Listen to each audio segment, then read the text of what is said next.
দুয়ে আর 2025-এ সেম নাম চেঞ্জ হয়েছে, সিস্টেমে ম্যাপ হয়ে গেছে, তাহলে আমি কি ওটা ভেরিফাই করবো না আনম্যাপ করে দেবো? ক্ষেত্রে আছে কনফিউশন, বা অনেক ক্ষেত্রে দেখবেন এরকমও পেতে পারেন যে একই ভোটার নাম্বারে হয়তো দুজনের নাম আসছে। তো এই সমস্তগুলো খুব স্পেশাল কেসেস, এইগুলোকে আমাদেরকে আলাদা করে জানাবেন, আমরা সেগুলোকে টেক আপ করবো। যদি আমাদের যে ইনস্ট্রাকশনস আছে সেই ইনস্ট্রাকশনসের মধ্যে যদি আমাদের মানে অ্যাক্টিভিটি বা কোনো অ্যাকশন নেওয়ার থাকে আমরা নেব, otherwise will refer to the CEO এবং ইসিআই। রাজ্যে শুরু হয়ে গিয়েছে এসআইআর ট্রেনিং প্রক্রিয়া, চলছে বুথ লেভেল অফিসারদের ট্রেনিং। এসআইআরে খুব গুরুত্বপূর্ণ দায়িত্ব রয়েছে বিএলওদের, রয়েছে কাজ নিয়ে কনফিউশনও। সেই কনফিউশন মেটাতে রবিবার ফের বিএলওদের প্রশিক্ষণ হলো বহরমপুর রবীন্দ্র সদনে। বিএলওদের কনফিউশন মেটালেন বহরমপুর মহকুমা শাসক সহ সরকারি কর্তারা।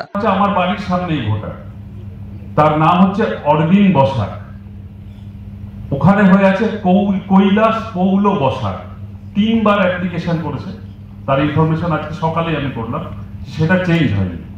এক্ষেত্রে আমার করণীয় তাহলে সেই আপনি দেখে নিলেন যে উনি 2002-এর যে ডিটেলসটা দিচ্ছেন ওনার এনুমারেশনে ফর্মের মধ্যে, সেই ডিটেলসটা আদৌ আছে কিনা, যদি থাকে তাহলে ম্যাচ করে গেল। এইবার প্রশ্ন হচ্ছে যে উনি 2002-এ ওনার যে নাম আর 2025-এ ওনার যে নাম, সেই দুটো নাম মিসম্যাচ হচ্ছে, তাহলে এইখানে ডিসক্রিপেন্সি আছে। সেই জায়গাতে আপনারা আমাদেরকে ফ্ল্যাগ অফ করবেন। আমরা প্রয়োজনে যদি এরকম ডিসক্রিপেন্সি তৈরি হয়, যাদের ক্ষেত্রে হচ্ছে, আমি একটা উদাহরণ দিলে আমি এটা বোধহয় অনেকের ক্ষেত্রেই হবে, আপনারা এটাকে ফ্ল্যাগ অফ করবেন, আমরা তাদের কাছে নোটিশ করব, নোটিশ করে তার কাছ থেকে জানতে চাইবো যে কি বিষয় আছে। তাহলে যিনি ভোটার, যিনি বলছেন যে আমার নামটা চেঞ্জ হয়ে গেছে, চেঞ্জ হয়ে অমুক নাম হয়েছে এবং এই দুটো নামই ব্যক্তি আমি নিজে, তাহলে তো উনি তো জাস্টিফাই করার কাছে ওনার তো কোনো ডকুমেন্ট থাকবে না।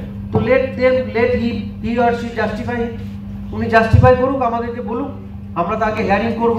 হিয়ারিং করে যদি দেখি যে ওনার ক্লেম জাস্টিফাইড আছে তাহলে থাকবে, যদি জাস্টিফাইড না হয় তাহলে থাকবে না। আজকে আমাদের এখানে যারা 72 এসি বহরমপুর এসি যেটা 72, সেই এসি যারা বিএলও এবং বিএলও সুপারভাইজার, তার সাথে এসআইআর সংক্রান্ত যে কাজকর্ম এবং সেখানে বিএলওদের যে কি কাজ থাকবে, আমাদের যে এনুমারেশন ফর্ম সেগুলো কিভাবে ডিস্ট্রিবিউশন হবে, ওনাদের কি কাজ আছে না আছে, সেই সমস্ত বিষয় নিয়ে একদম খুব বিস্তারিত আলোচনা।